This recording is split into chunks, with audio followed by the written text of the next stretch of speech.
Olá, meu nome é Úrsula Catarino, sou médica, sanitarista formada pela Unicamp. Trabalho hoje em Arraial da Ajuda, município de Porto Seguro. Eu tenho me manifestado algumas vezes nas redes sociais, quem me acompanha já tem visto algumas vezes. Eu deixei um pouco de me manifestar por causa de uma enxurrada de informações que invadiu as redes sociais, mas em vista dos últimos acontecimentos, hoje a gente teve o nosso primeiro óbito no município, resolvi me manifestar e mostrar para vocês um pouco do que eu tenho analisado dos números daqui de Porto Seguro, né? Então aqui o nosso amiguinho, esses desenhos aqui do início, eles foram feitos na primeira live que eu fiz, então eu estou resgatando eles para vocês entenderem um pouco do que está acontecendo, tá? Então a gente sabe que a gente está lidando com uma doença altamente transmissível, né? Então aqui é o nosso amiguinho, que ele tem a capacidade de transmitir o coronavírus para aqueles com os quais ele tem contato, né? E a gente sabe que se não for feita nenhuma medida de isolamento, isso realmente pode acontecer, tá? Então, o que a gente tem? Então, de acordo com o manual do próprio Ministério da Saúde, eles trabalham com a ideia de que entre 17% e 29% daqueles que são infectados, né, apenas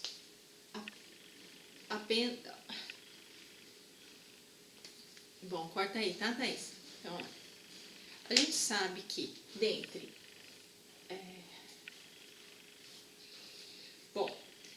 de todas as pessoas que são contaminadas com o vírus do coronavírus, né, nesse manual mostra que apenas entre 17% e 29% desenvolve o que a gente chama de síndrome respiratória aguda grave. Acho que agora com uma câmera um pouquinho melhor vai dar para a gente ver, né? Então aqui eu fiz uma representação disso, tá? Então eu fiz mais ou menos como se fosse 25%. Então aqui todo mundo que está de marronzinho são pessoas que estão infectadas e que desenvolvem ou uma forma leve ou que não desenvolvem sintomas, e apenas esses dois aqui desenvolvem sintomas, que se for 17% seria 1 e mais um pouquinho, quase 2, né?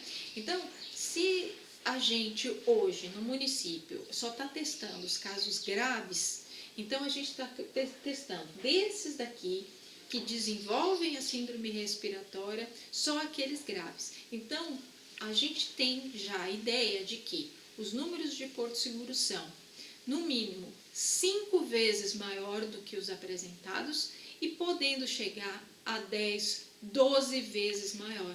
Porque apesar da pessoa apresentar uma síndrome respiratória, pode ser que ela não seja internada, né? Como foi casos que foram divulgados por aí, tá certo? Como está sendo feito esse monitoramento, só a prefeitura pode dizer, eu não posso me manifestar, só posso me manifestar de acordo com os boletins que estão sendo divulgados, e como eu disse, eles são muito pobres de informação, a gente não consegue entender direito o que esses números querem dizer, né?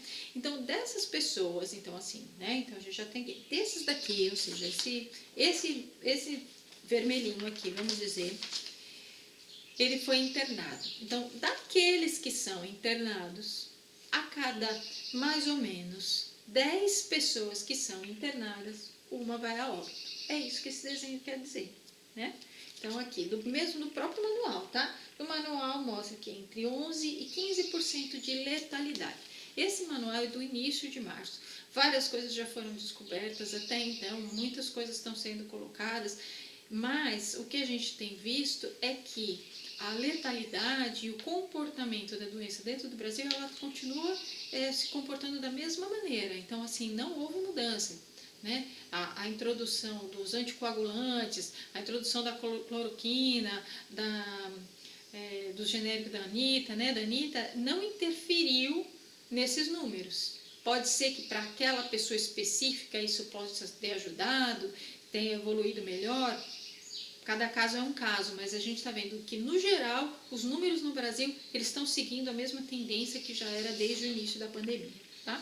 Então, retomando, a pessoa aqui é altamente transmissível, então esse aqui está passando para essas pessoas com as quais ele tem contato, essas pessoas não ficam paradas, essas pessoas têm contato com outras pessoas que não são as mesmas, essas pessoas circulam por aí, né? Então agora com a câmera melhor, quem sabe vocês conseguiram entender melhor os meus desenhos. E aí, quando essas pessoas circulam, então vamos dizer que aqui é o dia 0, né? Que é o dia 0, já começou a contar desse dia. 5 dias depois a gente já pode estar numa situação como essa. 5 dias depois a gente pode estar numa situação como essa. E lembrando aqui do meu desenho, não sei se dá para ver direito, que eu fiz um desenho, esses daqui em quais eu fiz um destaque, são aqueles que apresentaram sintoma, que estão com alguma coisa. O resto é uma gripezinha. Mas esses que são graves acabam acontecendo muitos de uma vez só e sobrecarregam o sistema de saúde, o que ainda não aconteceu na nossa região. Mas a forma como a curva está se estabelecendo, isso pode acontecer se a gente não tiver cuidado, tá? Então aqui, ó, o mesmo desenho, mas mostrando de outra maneira, como se tivesse transmitido para 3 pessoas. Então aqui seria o dia 0, aqui o dia 5, aqui o dia 10, aqui o dia 15. Então 15 dias depois, aquele que seria um caso, ele pode ser esse tanto de casos, tá?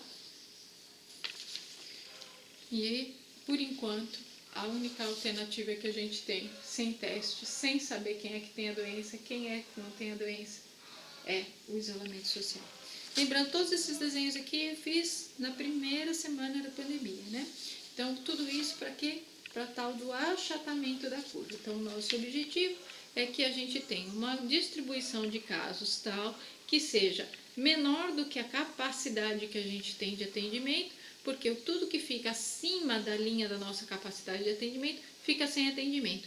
E quando fica sem atendimento é porque tudo que tem do sistema de saúde está sendo utilizado e aquelas doenças que não necessariamente são Covid, que é uma pessoa que tem uma insuficiência cardíaca, uma pessoa que caiu da escada e que precisa de atendimento médico, atendimento de urgência, uma vaga de UTI, não vai ter. E aí, ela não tem o recurso necessário, ela pode vir a falecer. Então, agora apresentando os dados do dia de hoje, tá? Hoje, 29 de abril. Eu ia fazer esse vídeo ontem, e ainda bem que eu não fiz, porque os dados de ontem mudaram demais a curva, tá? E aí hoje a gente teve a notícia do óbito. Então, esse gráfico aqui, acho que dá para vocês verem aí, esse gráfico aqui é o número de casos positivos que a gente tem no município. Então, ele dá uma ideia de um achatamento, porque a gente tem um platô aqui de 20 dias, sem aumento do número de casos. A gente tem um rápido aumento de casos aí que foi entre o dia 10 e o dia 19. A gente teve de novo um platô rápido e agora a gente está começando de novo a aumentar um caso por dia, dia a dia, né? Então esse aqui é um gráfico atualizado até o dia de ontem, 28 de abril. Ainda não saiu o boletim epidemiológico de hoje, 29 de abril. Mas aí eu queria fazer um pouco uma discussão com vocês. Então eu fiz um outro gráfico aqui. Esse gráfico aqui é de semanas epidemiológicas. Eu não fiz direito porque esse primeiro aqui, ele equivale a 3 dias. Cada um bloquinho desse equivale a 7 dias. Então esse bloco, ele não é equivalente aos outros. Eu devia ter feito um bloco mais fininho ou simplesmente ignorado ele. Mas, bom, eu fiz assim. O que significa? Essa aqui foi a primeira semana. Foi a primeira semana epidemiológica. E nessa primeira semana, se a gente fizer isso aqui equivale a 3 dias, esses outros equivalem a 7 dias. Então, isso aqui é como se fosse o dobro, a metade de dias desse. Então, com comparação, é como se esse aqui fosse o dobro dos outros, para vocês entenderem. Então, na primeira semana, a gente testou um montão de gente. Nos primeiros 3 dias, a gente testou um montão de gente. Desse tantão de gente aqui, 4 vieram positivos. Na segunda semana, a gente testou bem menos. Em 7 dias, a gente testou bem menos pessoas do que na primeira semana, em 3 dias. E vieram 4 casos positivos.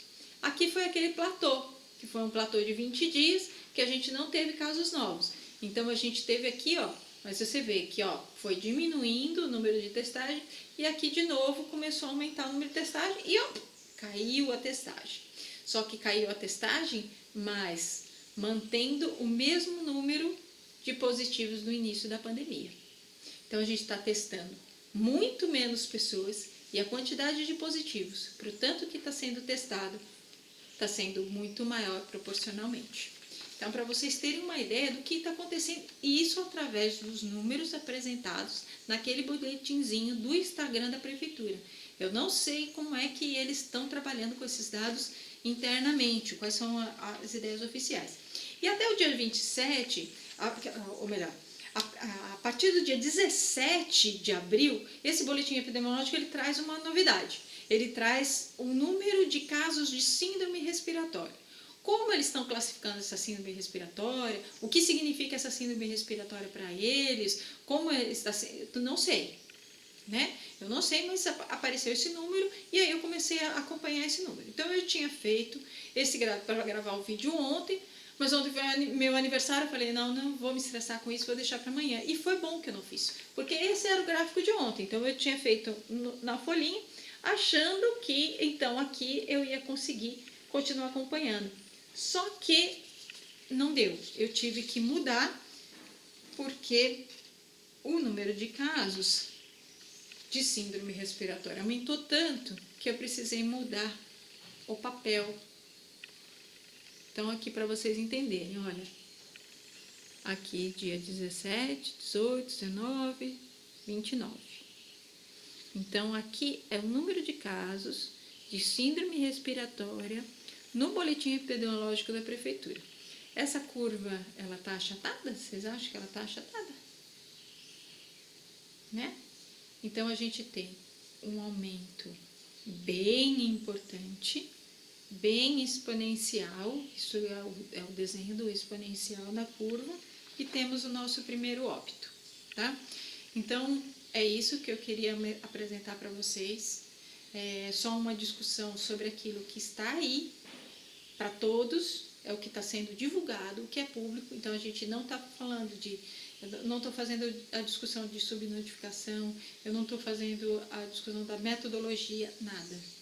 É só apresentando de uma forma um pouco mais apreensível o que os números que a Prefeitura tem divulgado mostram. Então, a situação não é simples. Pode parecer. Quando a gente sai para a rua e vê as pessoas circulando alegremente, sorrindo, com as suas máscaras no queixo, ou jogando dominó na praça, batendo papo, pode dar uma falsa sensação de segurança e que aqui na nossa região está tudo bem. Afinal de contas, os nossos casos estão tão pouquinhos, né? A gente ficou tantos dias sem casos positivos. Um caso por dia, gente, um caso por dia não é nada. Cuidado, tá? Cuidado. Tudo isso pode te trazer uma falsa sensação de segurança. Realmente a gente esteve bem protegido nos últimos dias, mas a epidemia ela está avançando e ela está avançando cada vez mais no nosso país. Cabe a nós fazermos a nossa parte, tá bom? Acho que eu tinha que ter olhado para a câmera, fiquei olhando para mim aqui, fiquei meio vesguinha, mas tá tudo bem. Obrigada.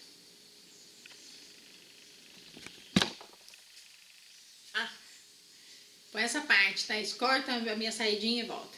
Fica em casa, tá? É a única coisa que a gente pode fazer, que cabe a nós, não cabe ao governo, não cabe a mais ninguém. Fica em casa, tá? Aquele que pode ficar, fica. Pare de ficar inventando desculpa para ir para a rua, porque tem gente que está com necessidade de ir para a rua para resolver o seu problema do seu auxílio, que ainda não chegou, gente que precisa ir para a rua para buscar os seus mantimentos porque não tem em casa, gente que precisa trabalhar e que gostaria de estar em casa porque está em pânico de poder estar trabalhando na rua e que não tem essa escolha, e você que poderia estar contribuindo para que os vírus não circulassem e não colocassem essa pessoa em risco, está por aí. Por favor, fique em casa. Por mim, por você, pelos seus e pelas pessoas que você ama. Obrigada.